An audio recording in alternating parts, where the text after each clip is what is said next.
लगा रहे हैं, गलत लगा रहे हैं भारतीय जनता पार्टी पर आरोप की परिवारवाद। ग्रामीण व्यवस्था में उसकी आर्थिक व्यवस्था को सुदृढ़ करना। आप बताइए, मैं कहाँ परिवारवाद कर रही है भारतीय जनता पार्टी या एनडीए कहाँ कर रही है? आप बताइए। के बीच में चुनाव में जाना है, चुनाव में जाएंगे, चुनाव लड़के आएंगे।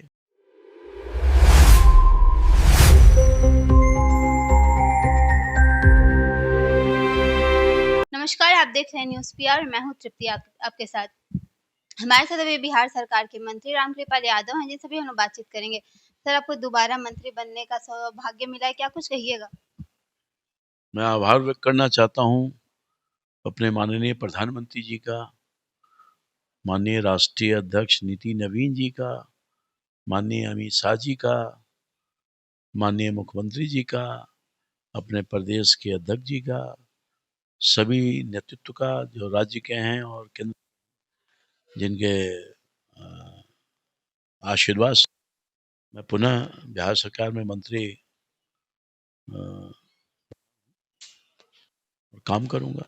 इसके पहले आपको कृषि विभाग मिला था, इस बार सहकारिता विभाग मिला है। क्या इस बार काम करना थोड़ा मुश्किल होगा? नहीं, काम करना कोई मुश्किल नहीं है। कृषि विभाग का वही मकसद है, किसानों के हित में काम करना, ग्रामीण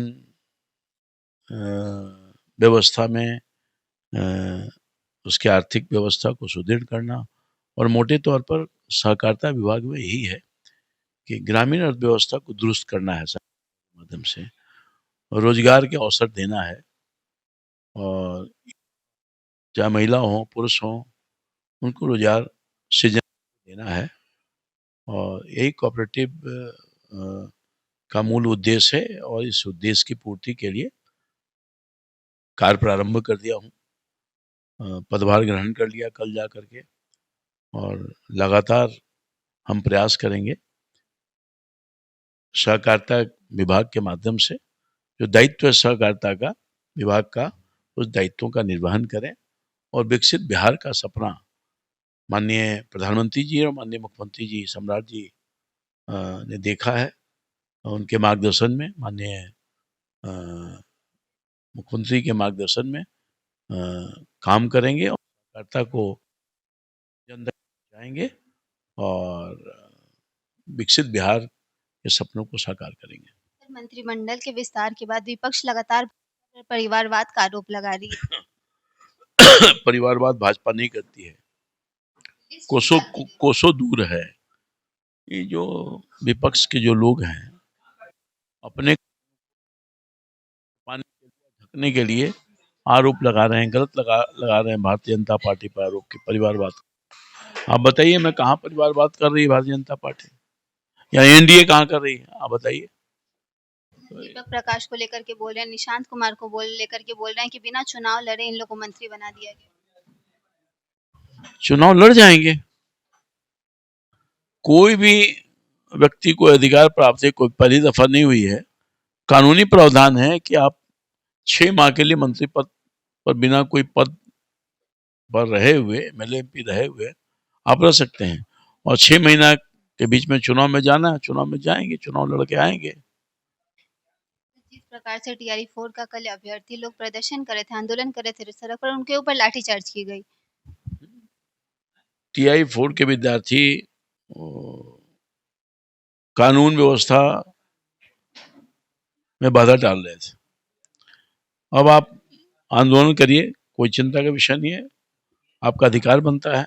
अपने मांगों के लिए सरकार का ध्यान आकर्षित करने के लिए आंदोलन करिए, मगर कानून को अपने हाथ में नहीं ले लीजिएगा। पुलिस से झड़प कर रहे हैं, पुलिस पर लाठी चला रहे हैं, डंडा चला रहे हैं, ढेला फेंक रहे हैं, तो ये तो उचित नहीं ना है। लेकिन बिहार में आंदोलन करने की जरूरत क्यों पड़ रही? आंदोलन अभी तो बिहार की सरकार, बिहार एनडीए की सरकार थी, अब नया नेतृत्व हाल में ही बना है, तो एनडीए की सरकार, तत्कालीन मुख्यमंत्री जी जितना काम किए हैं, जितना नौकरी रोजगार दिए हैं, 5 लाख लोगों को दिया नौकरी, शिक्षकों की भर्ती किया है भाई, और प्रक्रिया है, अगर वैकेंसी है तो प्रक्रिया हो रही है, आपको भी होगा, धैर्य रखना चाहिए।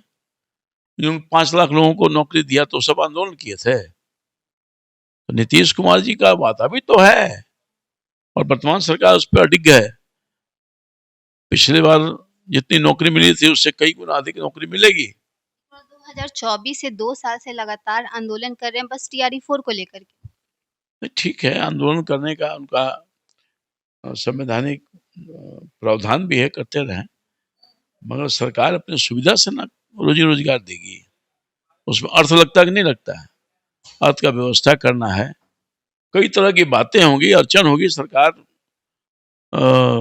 उसको विचार कर रही होगी, तो धैर्य से रखें, लोग अपने आप में धैर्य रखें, वक्त पर निर्णय हो जाएगा। तभी बिहार सरकार के मंत्री रामकृपाल यादव की बातें सुन रहे थे। ये पूरी खबर को लेकर के आपकी क्या राय है कमेंट बॉक्स में जाकर जरूर बताइए। और ऐसी तमाम खबरों के लिए देखते रहिए न्यूज़ पीआर। शिवराज शर्मा के साथ, धन्यवाद।